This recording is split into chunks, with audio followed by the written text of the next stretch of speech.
mes collègues qui ont intervenu parce qu'ils m'ont facilité un peu la tâche, mais moi je vais ajouter ou bien mettre l'accent sur un aspect qui est relatif à l'interaction psychosociale liée à ces trois concepts.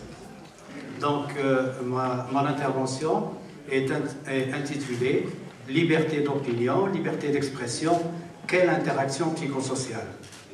Donc, nous sommes, le titre de la conférence ou bien de cette soirée est structuré autour de trois concepts. Liberté, opinion et expression. Alors, ces trois concepts, réellement, connaissent actuellement un débat et des actions qui sont à l'image de ce qu'est la société marocaine actuellement. Et le premier intervenant nous a fait remonter un peu à l'histoire de la société marocaine, surtout les grandes étapes qui ont amené un petit peu à ce qu'on est en train de vivre actuellement. Et les deux autres collègues nous ont mené exactement au cœur du débat actuel, que ce soit au sein du Parlement ou bien au sein de la société tout court, particulièrement ce qui s'est passé pour un journaliste marocain, s'exprimant et usant de ses opinions et de sa liberté d'expression. Donc, mon intervention va vous ramener un petit peu en arrière pour voir un petit peu quelle est l'articulation qui existe entre ces trois concepts. Opinion et liberté et expression. La notion d'opinion est très ancienne dans la philosophie. Et les philosophes le savent bien que depuis les Grecs, cette notion est débattue, discutée.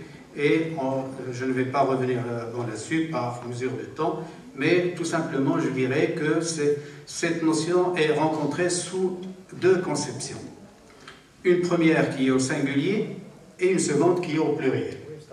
Mais généralement, les gens n'utilisent que la forme au singulier. Et cette notion donc a une importance par rapport à l'individu, par rapport à la personne et par rapport au groupe. Et étant donné qu'une personne se distingue par son opinion, cette personne peut s'adjoindre à un groupe et aussi se distinguer, et ce groupe va se distinguer par cette même opinion. Bien sûr, avec des différences plus ou moins importantes, mais dans l'ensemble, ça reste une opinion donnée. Et le dernier intervenant nous a un petit peu inscrit dans ce contexte-là. L'opinion est structurée autour de l'ensemble des idées d'un groupe social sur différents types de sujets. Problèmes politiques, problèmes économiques, problèmes moraux, problèmes religieux, problèmes de loisirs, etc. Et l'opinion marocaine, par exemple, on l'a vu sur le code de la route. Il y a eu des mouvements et puis beaucoup d'opinions ont vu le jour, sauf que les gens qui étaient impliqués et concernés directement avaient exprimé des opinions qui traduisaient réellement leur propre groupe. Cela nous amène à présenter aussi la notion d'opinion publique. Il s'agit de la manière de penser la plus répandue dans une société, celle de la majorité du corps social.